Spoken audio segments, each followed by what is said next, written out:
Hello बच्चों, let's read this question. If alpha beta are the roots of the equation x square minus x minus one is equal to 0 and S n is equal to 2024 alpha raise to power n plus 2024 beta raise to power n, then S three is equal to. तो यहां से हमें S three का value बताना है. Start कर लेते हैं हमारे की कॉन्सेप्ट से. की कॉन्सेप्ट देखो क्या हो जाएगा. हम जानते हैं if alpha comma beta are the roots of a x square plus b x plus c is equal to 0, जहां पे ए का वैल्यू 0 नहीं है.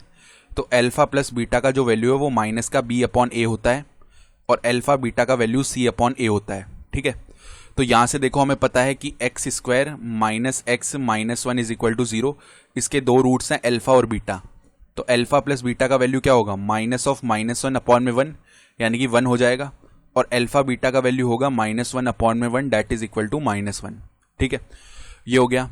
अब हमें पता है कि जो रूट्स है वो हमेशा जो इक्वेशन है उसको सेटिस्फाई करेंगे. तो अगर हम अल्फा पुट करेंगे ना तो ये इक्वेशन सेटिस्फाई हो रही होगी, यानी alpha square minus alpha minus one is equal to 0 होगा. ये पता है हमें. यानी अल्फा का वैल्यू अगर निकालेंगे ना तो वो क्या बन जाएगा, अल्फा स्क्वायर माइनस वन बन जाएगा. ठीक बात है. और इसी तरीके से सेम वे में beta square minus beta minus one is equal to 0 होगा.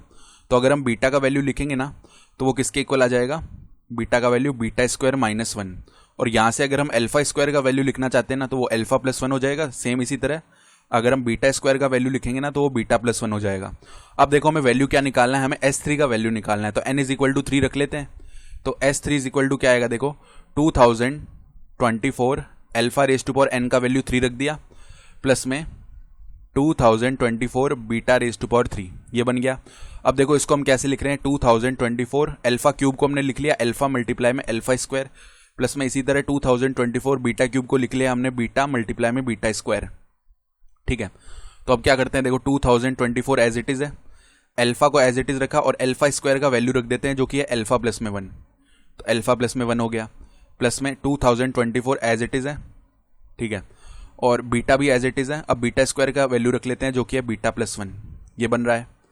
तो फर्दर देखो अब क्या कर सकते हैं हम, 2024 यहाँ पे हमने ये दोनों में से कॉमन कर लिया तो alpha square plus alpha plus में बीटा स्क्वायर प्लस में बीटा बच जाएगा, ये वैल्यू बचा.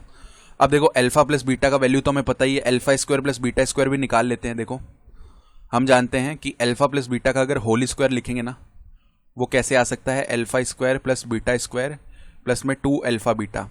तो अगर हमें चाहिए केवल alpha square plus beta square का वैल्यू तो आ जाएगा अल्फा प्लस बीटा का whole square minus 2 alpha beta. अब अल्फा प्लस बीटा का वैल्यू तो हमें पता ही है जो कि कितना है, 1 है. तो 1 इधर इसका स्क्वायर माइनस में 2 मल्टीप्लाई में अल्फा बीटा का वैल्यू माइनस 1 है, यानी ये हो गया 1 प्लस में 2 दैट इज इक्वल टू 3. तो यहाँ पे वैल्यू पुट कर दो. अब 2024 तो बाहर हो गया, alpha square plus beta square का वैल्यू 3 है और अल्फा प्लस बीटा का वैल्यू 1 है. तो इवेंचुअली आ गया 2024 मल्टीप्लाई में 4. इसको जब हम निकालेंगे तो यहाँ पे वैल्यू आ जाएगा 8096. तो रिक्वायर्ड आंसर 8096 यानी कि ऑप्शन सी आ जाएगा. I hope you understood this explanation. Best of luck.